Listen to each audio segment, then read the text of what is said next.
bienvenidos a la Escuela de Capacitación Bíblica de la Iglesia Cristiana Renacer. Estamos estudiando los libros del libro. El libro, la palabra de Dios, la Biblia, es el libro por excelencia. Y estamos llevando adelante una materia que nos sirve para poder ver el panorama completo de la Biblia y deteniéndonos libro por libro para entender, en un vistazo general, un poco el contexto, situaciones que han pasado en el libro, el hilo conductor, el autor, algunas situaciones históricas que se han dado, es decir, diferentes cuestiones que hacen a una interpretación correcta de la palabra de Dios, una buena aplicación y un mayor entendimiento de todo lo que el Señor tiene en cada uno de los libros de la Biblia. Tienen un propósito. Todos, cada uno de ellos ha sido puesto en la Biblia por el Señor para que nosotros entonces podamos alimentarnos, tener el plan general de la salvación y conocer a Dios desde la eternidad hasta la eternidad con lo que Él quiere para el ser humano. Así que hoy nos vamos a detener en lo que es el primer libro de Samuel y ahí vamos a compartir los propósitos de Dios con este libro. Cuando leemos el libro de Salmo 119, vemos muchos pasajes muy hermosos en cuanto a lo que es la palabra de Dios para nuestra vida. Algunos piensan que ha sido escrito por Esdras, una persona que conocía muy bien la palabra de Dios, la sabía explicar, enseñar, porque así lo hizo con el pueblo de Israel. Y cuando uno lee uno de los versículos, el versículo 130, dice: la exposición de tus palabras alumbra, me hace entender a los simples. Cuando uno necesita sabiduría, pues tiene que ir a Dios. Dios dice que la da, pero fíjese que nos da mayor entendimiento, mayor comprensión de todas las cosas a través de la palabra de Dios. Da luz, entendimiento. Vamos a ver el camino correcto, la rectitud, lo que Dios quiere para nuestras vidas, la voluntad de Dios. Ahí está en la palabra de Dios. Por eso estudiarla, analizarla, investigarla, profundizarla y sobre todo aplicarla es lo que hace la diferencia en las personas. Así que esa obediencia a la palabra de Dios se traduce como haciendo la voluntad de Dios y que el Señor entonces hace cosas extraordinarias en nosotros, nos da crecimiento, nos va formando como Cristo. Así que cada uno de estos libros tienen un propósito y lo tenemos que ver. Si tienes alguna pregunta de este libro o de algunos que ya hemos visto, puedes escribir a pastoricre@gmail.com y ahí estamos respondiendo tus preguntas. Muy bien, estamos entonces en el panorama general de toda la Biblia. Estamos en los libros históricos, ya hemos llegado hasta aquí y hoy vamos a ver el primer libro de Samuel. Primer libro de Samuel. Fíjense que el primer libro de Samuel es una serie de 3 libros que son dobles en sí mismos, ¿no? Voy a hacerlo con otro color para que lo podamos ver claramente, ¿no? Aquí, primera y segunda de Samuel. Estos dos libros forman lo que es el primer libro doble, porque en el hebreo, el original hebreo, ha sido escrito como si fuera un solo libro, ¿no? En continuación. Pero luego, en la versión de los 70 y luego para mejorar también el entendimiento y las cosas que sucedieron, se cuentan entonces 2 libros separados. Lo mismo está primer y segundo libro de Reyes y primero y segundo libro de Crónicas. Así que son 3 libros dobles. Hoy nos vamos a evocar, vamos a trabajar sobre el libro de Primera de Samuel para ver exactamente lo que el Señor tiene para nosotros a través de este libro. Muy bien, primer libro de Samuel.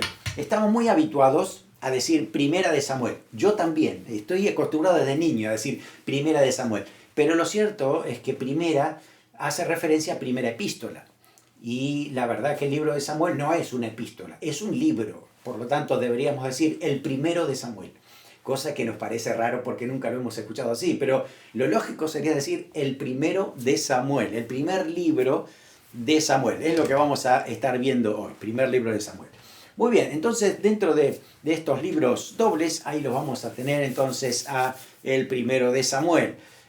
Desde que comienza el primer versículo hasta el último, abarca un periodo bastante largo en la historia de Israel. Comienza desde el nacimiento de Samuel hasta la muerte de Saúl. todo ese tiempo pues abarca un periodo de 115 años, así que hay mucho que relatar allí.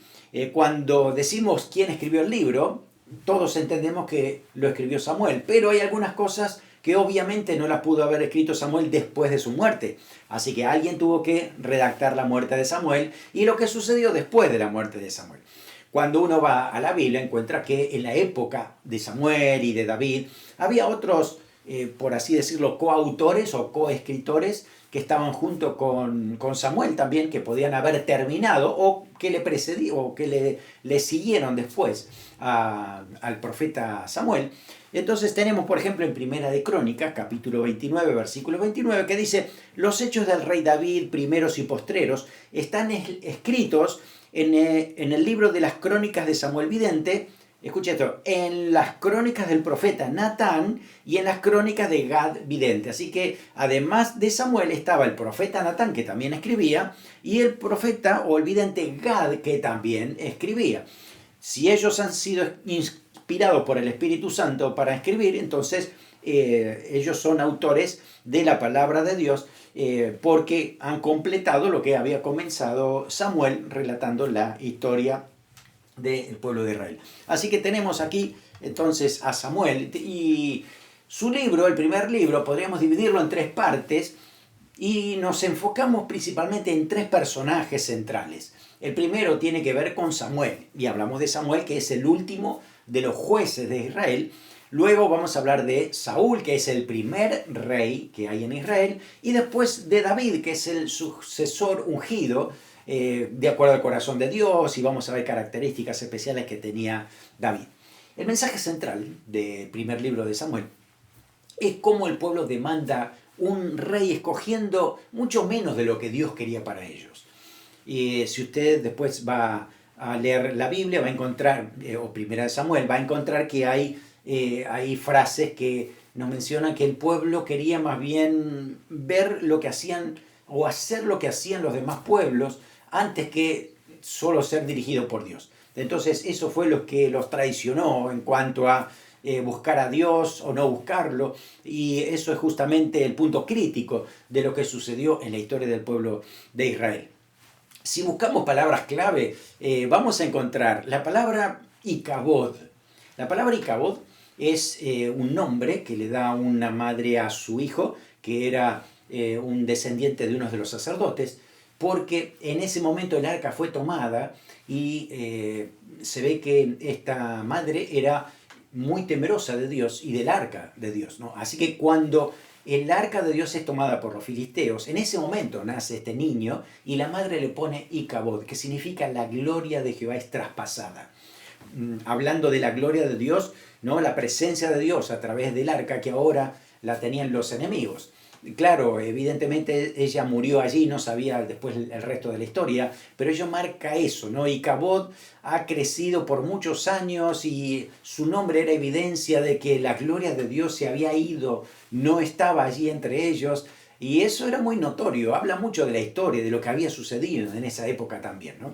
Luego vamos a encontrar otra palabra en capítulo 7, versículo 12, que es la palabra Ebenezer.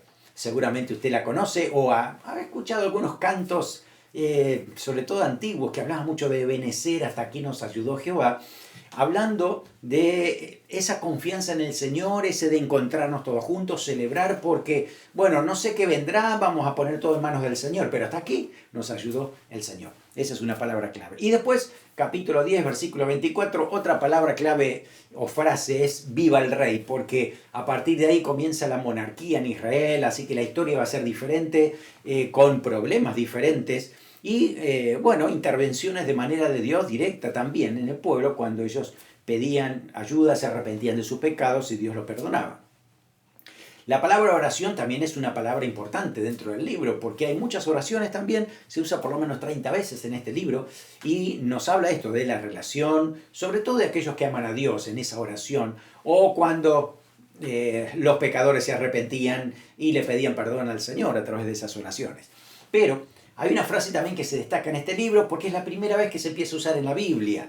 Es la frase Jehová de los ejércitos. Para nosotros es muy conocida esa frase porque hemos leído toda la Biblia, pero no sabemos cuándo inicia. Bueno, inicia en primer libro de Samuel, capítulo 1, versículo 3, justamente ahí comienza, y es la primera vez que se usa en la Biblia, la frase Jehová de los ejércitos. Ese nombre hace alusión a las multitudes de ángeles que están bajo el gobierno de Dios. A veces pensamos que son los ejércitos de Israel. Es mucho más que eso. Está hablando de los ejércitos celestiales que están a favor de Dios, a favor del pueblo de Dios, a favor de los creyentes, ¿no? Los ángeles de Dios que intervienen por mandato del Señor. Bueno, vamos a ver entonces la primera parte, y el enfoque es Samuel, el último juez de Israel. Si usted recuerda la clase pasada, hemos hablado de jueces, ¿no? Y hemos hablado de 12 jueces, acá falta Samgar, de estos 12 jueces y cómo se ubicaron dentro del territorio de Israel. Así que aquí también tenemos en este mapa los profetas que se van a empezar a levantar en cada una de las regiones y van a hablar de parte de Dios. Es importante porque dentro de lo que es la profecía, aquí lo vemos a Samuel ya no solamente como juez, sino también como profeta. Da palabra de Dios, profecía, porque Dios le habla y él la transmite como un ministerio directamente dado por Dios, ¿no? Anteriormente había muchas personas que profetizaban.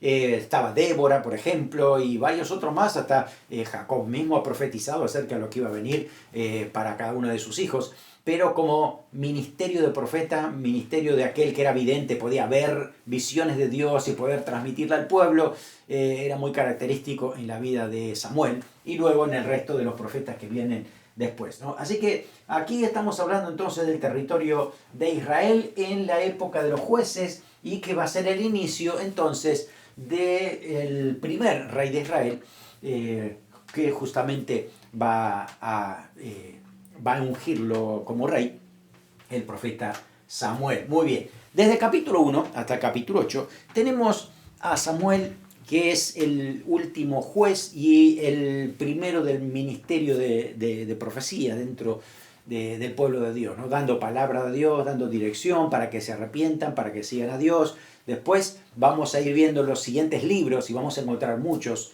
profetas de Dios, ¿no? Creo que usted puede recordarse Elías y Eliseo y tantos otros que han estado marcando la vida espiritual del pueblo de Israel.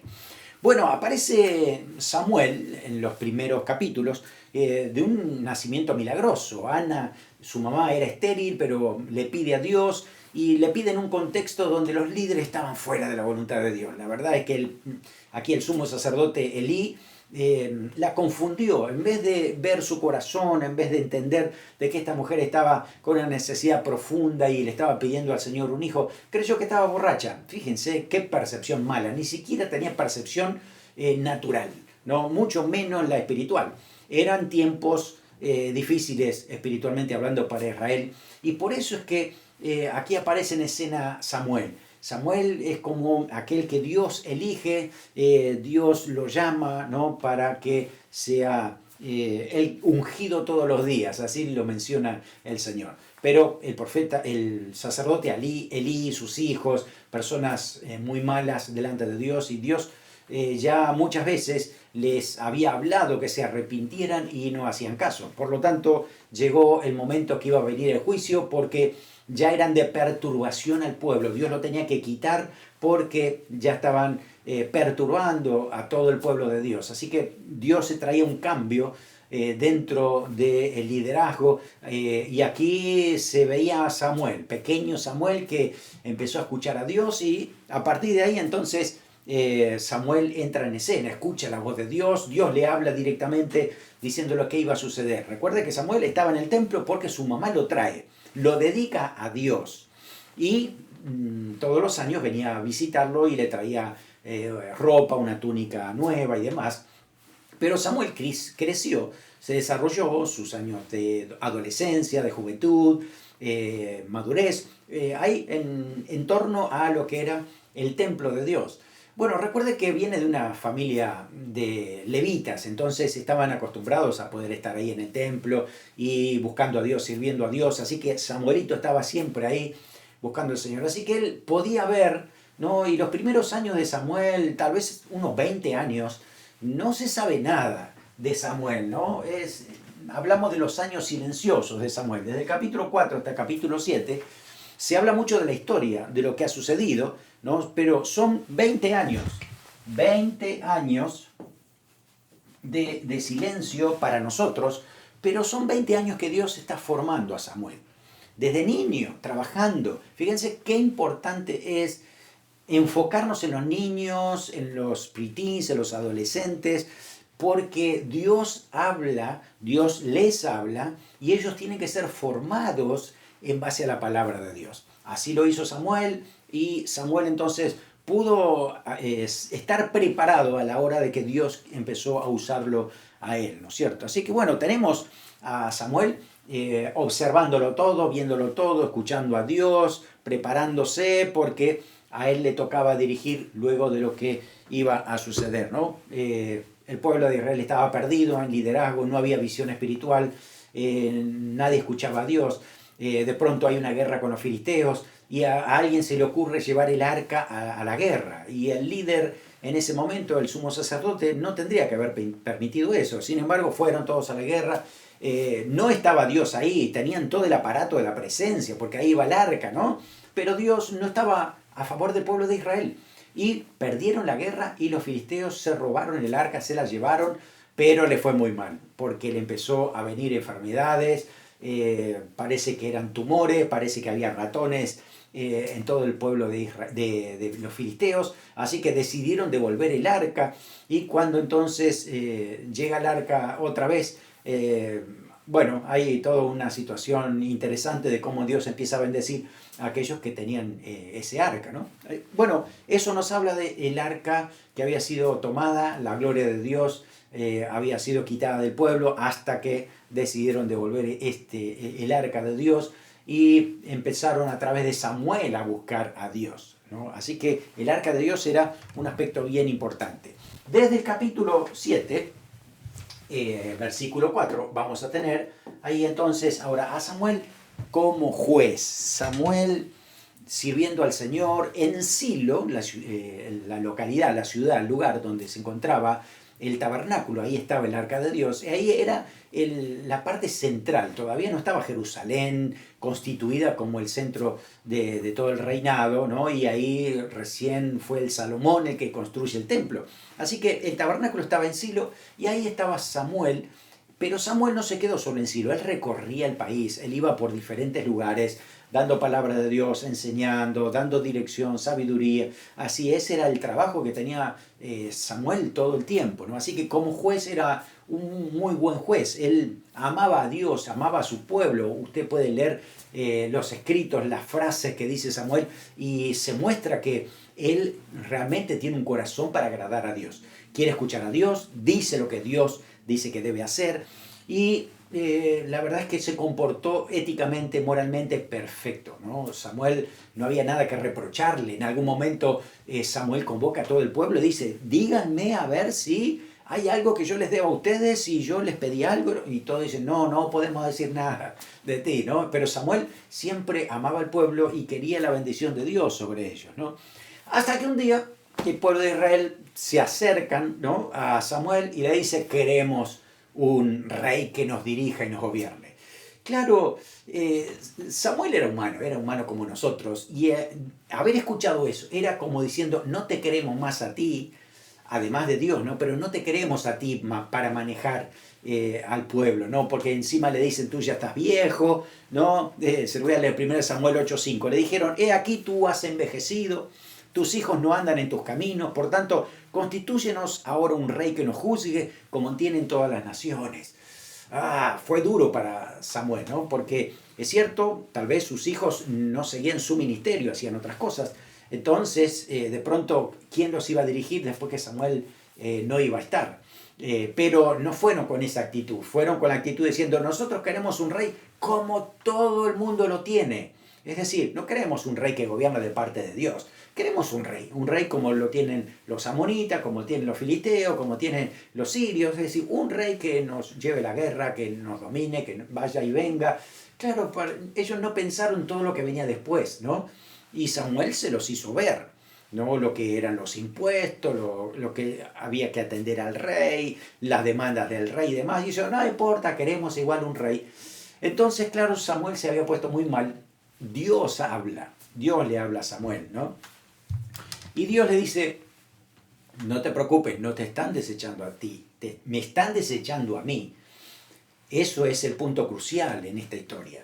Porque una cosa es que uno quiera un rey para tener una dirección administrativa, pero otra cosa es dejar de lado a Dios, no escuchar a Dios y solamente seguir un consejo humano. Eso es lo que estaba pasando con el pueblo de Israel.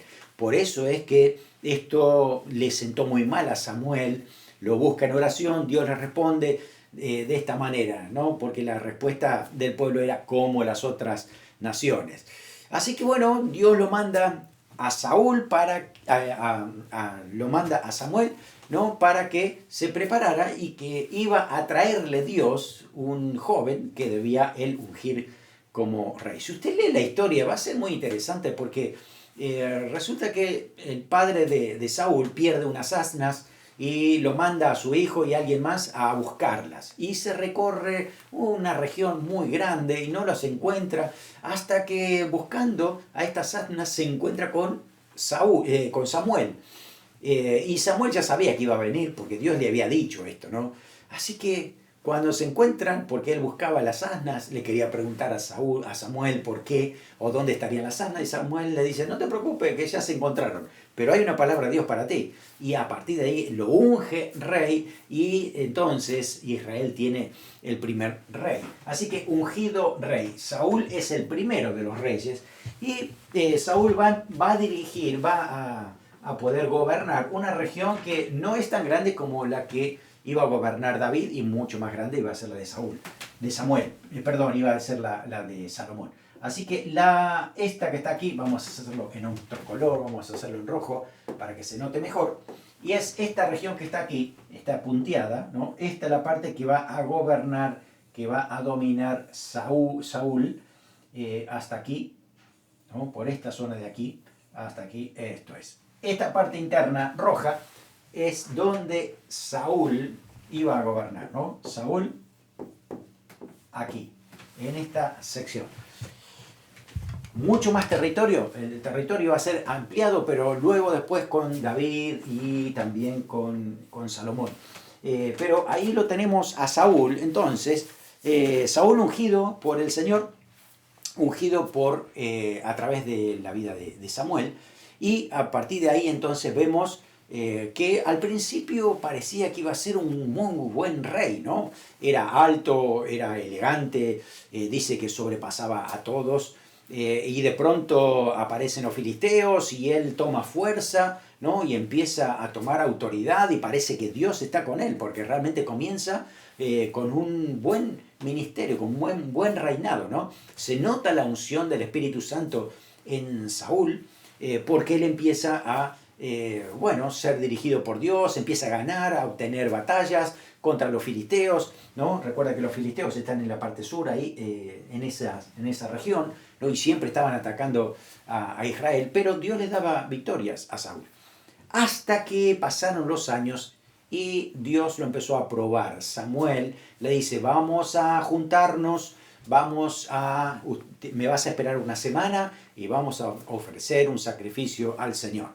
Y de pronto estaba pasando esa semana, ya estaban listos para juntarse, y ahí está Saúl esperando que venga Samuel, y empiezan a aparecer los enemigos, ¿no? Empiezan a venir en ese momento, justo cuando iba a haber adoración, aparecen los enemigos. Creo que usted sabe eso, ¿no? Cuando uno quiere adorar a Dios, acercarte más a Dios, aparecen muchos enemigos por ahí, ¿no? Tratando de impedir que uno haga o logre metas espirituales. Entonces ahí, en ese momento, Saúl empieza a desesperarse, y como Samuel no estaba llegando, así que Saúl él mismo toma el sacrificio y él mismo lo hace por desesperación, porque la impaciencia le ganó. Y de pronto esa situación fue un pecado delante de Dios porque él no tenía derecho a hacerlo. Se metió al ministerio de lo que era Samuel, y además los sacrificios lo debía hacer el sumo sacerdote, o en este caso el sacerdote que también estaba aquí a través de Samuel. Entonces, en esa situación es que él desobedece a Dios. Entonces el Señor dice, Dios te ha probado y la verdad es que tu reino no va a ser duradero, ¿no? Y bueno, hay una situación que se da en ese momento y ya las cosas no empezaron a estar bien, ¿no? De repente hay una segunda prueba para Saúl, aparece en el capítulo 15, donde Dios le dice, destruye a Amalek porque ellos son un enemigo del pueblo y Dios decidió destruirlo, así que tenían que hacer esto. Y de pronto aparece otra vez Saúl volviendo de esta guerra, diciéndole a Samuel que habían hecho la voluntad del Señor y que todo lo que Dios le había pedido ya lo había logrado. Y de pronto Samuel dice, pero ¿qué son las ovejas que estoy escuchando? ¿No? Las ovejas, las vacas y tantas cosas que habían traído. No, es que el pueblo lo quiso traer. Pero la orden de Dios era terminante, no había que traerse nada, ni una pezuña de una vaca. Entonces, a partir de ahí, Samuel le dice de parte de Dios que su reino estaba definitivamente terminado y se lo iba a dar a otro que iba a ser mejor que él. Ay, cuando eso escucha Saúl, ya su corazón empezó a estar muy mal, ¿no? Empieza a sentirse mal, empieza a tener, bueno, unas luchas internas que después se reflejan en la palabra de Dios, porque llega un momento que en el capítulo más adelante dice que el Espíritu de Jehová se apartó de Saúl. Así que esa unción que él tenía del Espíritu Santo, el Espíritu Santo se fue de la vida de Saúl. Interesante esto, ¿no? Porque está clarísimo en la Biblia. Él había sido ungido por el Espíritu Santo y de pronto, dándole tanto lugar a los celos, la envidia, el orgullo, la soberbia, la rebeldía, la palabra de Dios, el Espíritu Santo se fue, se salió, no estaba más dentro de Saúl. Y después los versículos siguientes dicen que un espíritu inmundo, permitido por Dios, vino y tomó posesión de Saúl.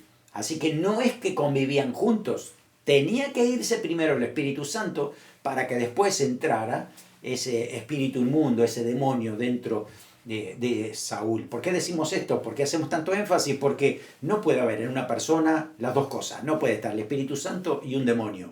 Es uno u otro, porque son dos muy diferentes gobernando el corazón de una persona. O lo gobierna Dios a través del Espíritu Santo o lo gobierna Satanás. Entonces, o es carnal, ¿no? Pero en este caso lo que había pasado es esto, se apartó el Espíritu Santo de Saúl y vino un espíritu malo a tomar posesión de él. Claro, y eso empezó a cambiar su visión, su corazón, su ejército, ¿no? Llegó un momento que aparecieron otra vez los filisteos, había ahí un gran gigante que ya lo conocemos, ¿no? Que se llamaba Goliat, y el ejército de Saúl nadie se atrevía a enfrentarlo, porque todos tenían el mismo espíritu de Saúl, no el espíritu no el espíritu inmundo, sino el espíritu humano, no eso de vamos a ver, no lo sé, esperemos. Y de repente aparece David. Entonces esa escena cambia todas las cosas, ¿no? Pero cuando empieza a escuchar Saúl a las mujeres después que David vence al gigante Goliat, ¿no? Diciendo Saúl mató a sus miles y David a sus 10.000, para que escuchó eso y le empezó a brotar el egoísmo, la envidia, los celos, y dijo, lo voy a matar a David, porque si mato a David, entonces me quito, ¿no? Aparto de mí aquellos que me va a perjudicar. David ya había sido ungido por Samuel. Mientras Saúl todavía era rey, ya estaba preparándose David, ungido por Dios desde niño, desde muchacho, ¿no? Y a partir de ahí entonces comienza Dios a formar un nuevo rey para Israel, porque Saúl ya había sido desechado. Así que lo vemos a Saúl realmente muy buena situación, muy comprometida delante de Dios, haciendo cosas desagradables a los ojos de Dios. Así que todo lo que hizo Samuel fue perjudicial. Al final él podía ver muchos de sus errores, pero no los corregía. Empezaba a perseguir a David para matarlo y David le perdonó la vida muchas veces. Él reaccionó, se dio cuenta, pero nunca corrigió ni enmendó esos errores que había cometido. Al final, la última gota que rebalsó el vaso fue que en la última batalla él acude a una bruja, acude al ocultismo para ver qué respuesta podía tener, si podían traerle a Samuel de vuelta, porque Samuel ya había muerto para ese momento. Fíjense, si usted lee ese pasaje, léalo bien, porque a veces uno entiende como que Samuel había venido, ¿no?, desde el Seol a hablar con, justamente con Saúl. Pero eso no es cierto. Analice bien ese pasaje y se va a dar cuenta que era un espíritu inmundo, era un demonio que venía directamente a hablar como si fuera Samuel, ¿no? Porque dice algunas frases que nos dejan pensando, ¿no? Porque decía, tú estarás conmigo hoy. Saúl no iba a ir al cielo, no iba a estar en el lugar donde estaba también Samuel, porque Saúl estaba perdido. Él tomó la decisión de apartarse de Dios. Él se iba a ir al lugar donde estaba el fuego, ¿no? Fíjese que el Seol en ese momento, lo que nos dice también el Señor Jesús en una de las parábolas, era que el lugar de los muertos, ¿no?, el Hades o el Seol, había un lugar para los justos que era de descanso y un lugar de tormento para aquellos que habían rechazado a Dios. Ahí es donde estaría Saúl. En cambio Samuel dice, tú estarás conmigo mañana. Y no era verdad, eso no es cierto. Por eso usted puede identificar esas mentiras que disfraza el diablo con algunas verdades, ¿no?, importantes, pero por eso es que la bruja dice que había visto a un anciano que venía y que salía, ¿no?, de la muerte. Y Saúl dice, ¡ay, es Samuel! Pero no es cierto, porque ni siquiera lo había visto. Él pensó que era Samuel. Entonces, por eso esa confusión la hace el espíritu inmundo, ¿no? Trata de hacer creer a la gente que el ocultismo tiene resultado, que tiene respuestas. Y la verdad hay que prestar mucha atención porque el diablo es astuto y sigue engañando todavía a través de estas cosas. Por eso los hijos del Señor seguimos la palabra de Dios que dice no meternos en ocultismo, las obras de tinieblas hay que reprenderlas, no poder ni siquiera estar participando en algunas cosas de estas. Por eso aquí termina la vida de Saúl de manera muy triste, porque en esa guerra él la pierde, mueren sus hijos y él termina suicidándose, ¿no? Según la palabra de Dios también, el que destruye el templo del Espíritu Santo, Dios lo destruirá a él, dice Corintios. Por lo tanto, destruirse a sí mismo es destruirse e irse directamente al infierno. Así que así fue como terminó la vida de Saúl, muy triste, por cierto. Pero frente a esto se estaba levantando un sucesor y era David, un hombre de acuerdo al corazón de Dios, dice la palabra del Señor. Así que, bueno, antes de morir, Samuel reunió a la familia y entonces, bueno, allí Dios lo mandó a la casa de Isaí para poder ungir a uno de sus hijos, y Samuel vio a los mayores, ¿no?, grandes, portentosos, dice, wow, esto tiene una pinta de rey bárbaro, pero se equivocó, porque Dios le decía, no, mira el corazón, porque yo miro el corazón, no la apariencia. Y dice ahí, yo lo desecho. No es que lo desecha como hijo, sino que lo desecha como gobernante, como rey. Dios no lo quería como rey a los hermanos de David, porque no era la función que Dios tenía para ellos, ¿no? Ellos serían buenos guerreros y demás, pero Dios quería a David porque el corazón de él era sensible, a pesar de que podía pecar y hacer cosas desagradables, pero se arrepentía porque había sensibilidad espiritual, cosa que nunca la tuvo Saúl. Por eso era importante entender esto, ¿no?, que Dios estaba mostrando el contraste entre uno que sigue su propio corazón, aunque políticamente podía haber sido correcto, y otro que sigue el corazón del Señor para agradar a Dios en todo momento, en todo tiempo. Así que es ungido rey David, y a partir de ahí viene el Espíritu Santo de Dios y dice que aún mientras él estaba cuidando las ovejas, tenía poder, autoridad, fuerza, había matado un oso, un león. Si muchas veces aplaudimos la historia de Sansón matando un león, ¿qué pasa con David? David también mató un león y además mató un oso también. Así que preparándose para después poder enfrentar al gigante Goliat, derribarlo y mostrar el poder del Señor en un muchachito que le cree al Señor y que dice, el ejército de Dios está de parte nuestra. Así que bueno, David no fue coronado inmediatamente, tuvo que esperar muchos años para llegar a ser coronado rey. Hasta que Saúl no muriera, David no podía ascender al trono.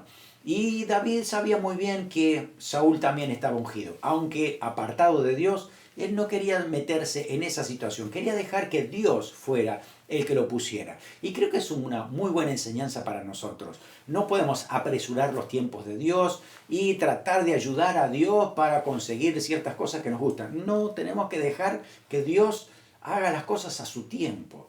Dios sabe cómo vindicarnos, dónde ponernos, en qué posición, porque si nos adelantamos muchas veces podemos estropear ese hermoso plan que Dios tiene para nosotros. Así que es bueno ir al ritmo del Señor, depender de Dios, escuchar a Dios, a ver qué quiere hacer el Señor en nuestras vidas. Bueno, David, así que después que se encuentra con el gigante Goliat, que lo vence, tiene una amistad muy linda, muy interesante con Jonatán. Jonatán entiende, en un momento Jonatán entiende que David iba a ser rey, a pesar de que su padre lo era en ese momento. Pero Jonatán le dice a David, no te olvides de mí, cuando tú seas rey, yo seré segundo después de ti, ¿no? Y más adelante después le dice, pero si tú eres rey, acuérdate de mi descendencia. Y eso fue lo que David hizo mucho más adelante, ¿no? Una muy buena amistad para poder entender lo que significa una amistad, ¿no? Pero bueno, Saúl odiaba directamente a David, lo quería matar, así que aún en ese tiempo de escape, de prueba, también le sirvió mucho de preparación para el rey David. Podía ponerse mucho mejor todavía en los zapatos de otras personas que eran perseguidas, que no tenían dónde vivir, que estaban escapando y demás. Entonces, de alguna manera era más consciente de lo que le pasaba al pueblo en sí, ¿no? Llega en un momento que David sabe que se tiene que ir de la región de Jerusalén porque ya Saúl lo quiere matar, así que él va directamente a la parte de los filisteos, se hace pasar por loco, lo quitan de ahí, pero al fin, bueno, él se establece por un tiempo ahí en la parte de los filisteos. Vemos la historia del capítulo 24, 25, 26, que David tenía en sus manos el poder vengarse de Saúl, pero nunca lo hizo. Siempre le perdonó la vida, se lo hizo saber, ¿no? Porque para él era el ungido de Jehová y no lo quería tocar, a pesar de que, vuelvo a decir, el Espíritu Santo se había apartado de él. Pero él respetaba eso, respetaba los tiempos de Dios, lo que Dios había definido de por sí, hasta que llegara el momento oportuno que Dios iba a hacer lo que él quería con la vida de David. En un momento también, al final de los capítulos, vemos que entonces como David se establece en algunos de los límites entre Israel y Filistea, así que los filisteos lo tienen, ellos creen que lo tienen a David de aliado, ¿no? Pero David realmente lo que hace es portarse bien con ellos, pero no ser un aliado fuerte, ¿no? Sin embargo, cuando aparece esta guerra con Saúl, lo llaman a David para que vaya y sea parte de esta guerra. Sin embargo, hay un momento en que los líderes de los filisteos no están seguros de que esté David ahí, así que lo quitan de ahí. Se va David de allí y se encuentra con que la ciudad donde estaba su familia había sido destruida. Fue muy fuerte eso, ¿no? Porque estaba David en una batalla equivocada. En vez de estar cuidando a su familia, estaba metiéndose con los enemigos. Entonces, ahí es donde tiene que restituir otra vez a lo que es a su familia, a su ejército y demás. Pero dice que pidió ayuda a Dios y Dios estuvo con él y Dios intervino en la vida de David. Así que tuvo victoria, recuperó todo lo que había perdido, no perdió nada. Al contrario, había adquirido un botín muy grande de estos madianitas que habían ido a tomar lo que le poseía. Así que a partir de ahí entonces vemos que hay un quiebre en la historia del pueblo de Israel, porque al final, en el capítulo 31, está la muerte de Saúl y de sus hijos. ¿No? Si te quedas ahí, tú dirías, ¿y ahora qué va a pasar? ¿No? Pero bueno, según la historia bíblica, ya sabes que en el próximo libro vamos a estar viendo de cómo David ahora asume el reinado para poder empezar a enderezar a la nación en búsqueda de Dios, en conocer a Dios, en experimentar a Dios. Así que eso lo vamos a ver la próxima clase. Hasta ahora tenemos esto, la preparación de David para ese próximo reinado que Dios tenía ya planificado. Era importante David porque David como sucesor es de la línea mesiánica, de aquí iba a venir el Mesías.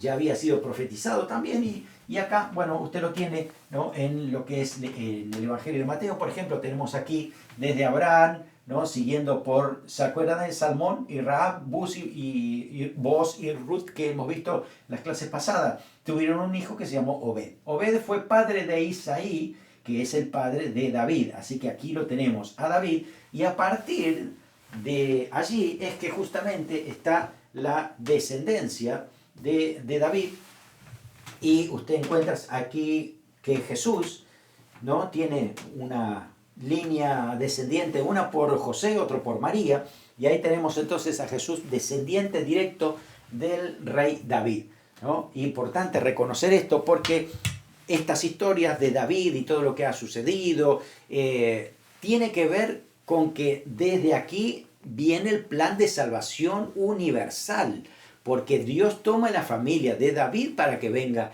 el Señor Jesucristo a reinar. Así que piensa en esto, el propósito de Dios más grande de relatar todas esas historias es ver cómo llega la salvación, ¿no? A través del pueblo de Israel, pero específicamente de la línea de Judá, específicamente de la familia de David, para que el Señor Jesucristo viniera a traer salvación a la humanidad.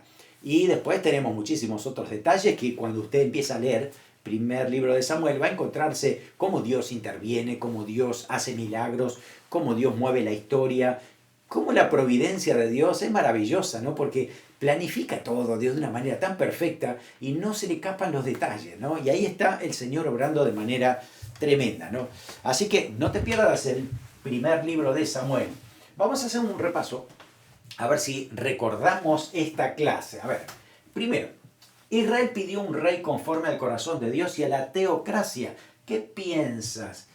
Israel es cierto que pidió un rey, pero ¿cómo lo pidió Israel? ¿Te acuerdas que dijo? Queremos un rey como las demás naciones, ¿no? Así que no tenía nada que ver con el corazón de Dios, ni que Dios siga dirigiendo el pueblo. Por eso esto es falso, ¿no? Porque Israel pidió un rey conforme a todas las demás naciones. ¿David fue el primer rey de Israel? ¿Es verdad? No, no fue el primero. Saúl fue el primero. Pero David fue el primer rey de acuerdo a la voluntad de Dios, digamos, ¿no? Muy bien. Tercero, Icabod significa la gloria de Dios ha sido traspasada. ¿Te recuerdas eso? Sí. Icabod significa eso. Justamente, se lo puso la mamá de este niño en el momento justo que se había dado cuenta o había escuchado que el arca de Dios había sido capturada por los filisteos. La presencia de Dios ya se había apartado del pueblo. ¡Qué terrible!, ¿no? Así que bueno, esto es verdadero por el significado de Icabod. Jonatán fue el hijo de David que se hizo amigo de Goliat. ¿Te parece? No, no encaja con nada, ¿no? No, Jonatán fue amigo de David y nadie se hizo amigo de Goliat. Así que esto es falso. Muy bien. Otro. David fue ungido rey, pero tuvo que esperar para asumir el trono. Cierto. Fue ungido desde pequeño, desde muchacho, pero tuvo que esperar y, bueno, mucho sufrimiento, dolor, angustia, persecución, hasta que se murió Saúl. Después entonces asume como rey. Así que es cierto, fue ungido, pero tuvo que esperar bastante para llegar a ese trono. También es una buena lección para nosotros, saber esperar los tiempos de Dios. Sexto, en Saúl moraba el Espíritu Santo y un demonio que lo torturaba. ¿Es cierto esto? No, es falso. Muy falso. ¿Por qué? Porque no en el mismo momento. Primero moró el Espíritu Santo. Una vez que el Espíritu Santo se fue de Saúl, es que un demonio vino a torturarlo. Es importante recordar eso, ¿sí? Porque no conviven los dos juntos, ¿sí? Saúl terminó muy mal, en ocultismo y suicidándose. Lamentablemente esto es verdadero, porque así fue como fue la vida de Saúl. Terminó muy mal, la verdad es que sí. David tenía la doble ciudadanía hasta su muerte, era hebreo y filisteo. ¿Tenía doble ciudadanía? No, en ningún lado dice eso la Biblia. Él fue hebreo, él fue de la tribu de Judá. En Filistea estuvo un tiempo, pero después que se salió de ahí, ya directamente después tuvo guerra contra los filisteos. Así que esto es falso, no tenía la doble ciudadanía. Muy bien, bueno, esto nos sirvió para aprender un poco más. Y nos quedamos con el versículo clave del primer libro de Samuel. que es capítulo 15, versículo 22, que dice: y Samuel dijo: ¿se complace Jehová tanto en los holocaustos sin víctimas como en que se obedezca a las palabras de Jehová? Ciertamente el obedecer es mejor que los sacrificios y el prestar atención que la grosura de los carneros.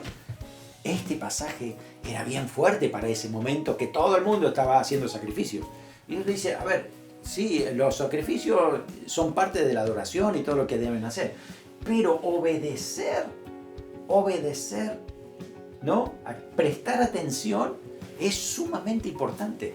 Por eso es importante esto, ¿no? Recordar que Dios da su palabra, debemos obedecerlo, y eso va a hacer la diferencia en nuestra vida. No es tener la Biblia, sino es vivir lo que dice la Biblia, la palabra de Dios. Oramos por eso.